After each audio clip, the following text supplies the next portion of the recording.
I stood in the corner of the banquet hall, half hidden in the shadows, watching my sister bask in the glow of applause.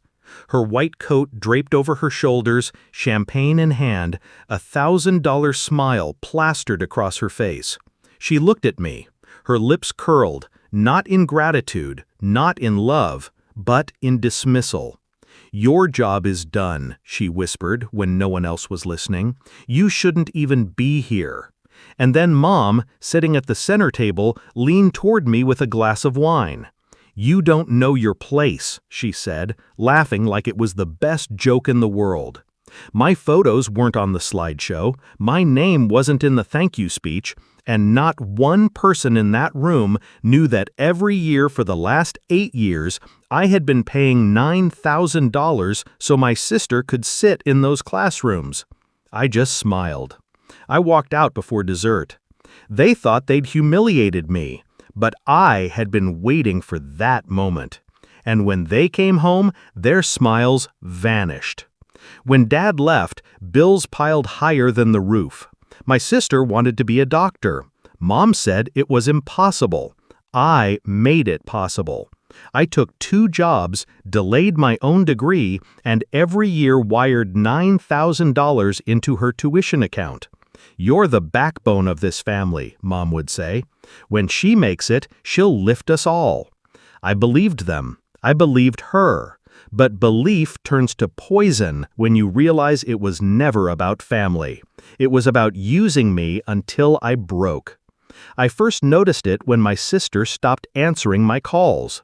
Then she introduced me at gatherings as the one who helps out sometimes. The erasure was gradual, deliberate. But the final cut was that graduation party. She didn't just fail to acknowledge me, she erased me entirely. I was no longer family. I was a tool, disposable. And I knew then they had mistaken my silence for weakness. I went home that night, sat at my desk, and opened the folder I'd been keeping for years. Every bank transfer, every receipt, every email with the bursar's office, every signed document where Mom begged me to cover just one more semester. I wasn't bitter, I was calm. Revenge is not fire. Fire burns fast. Revenge is water. It erodes slowly, patiently, until the foundation cracks. First, I visited the lawyer, a quiet man with a sharper mind than anyone my family had ever met. He explained what I already suspected.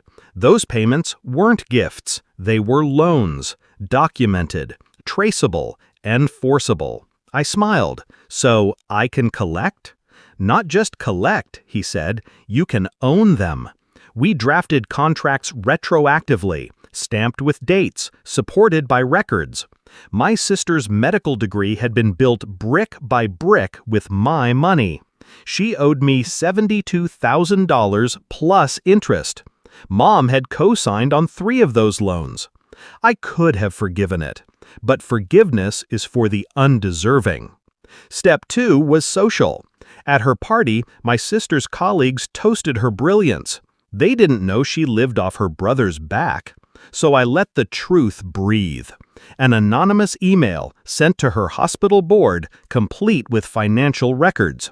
Not slander, facts. Facts sting deeper than lies. Step 3 was timing.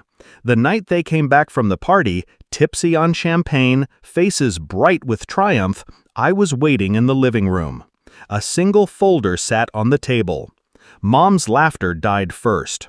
She opened the folder and saw the contracts, the signatures, the wire receipts. My sister's face drained when she read the legal notice at the bottom, a demand for repayment, backed by a court date already filed. "You can't do this," she whispered. I already did. My voice didn't rise. Calm cuts deeper. Everything you built, every exam, every lab coat, every certificate,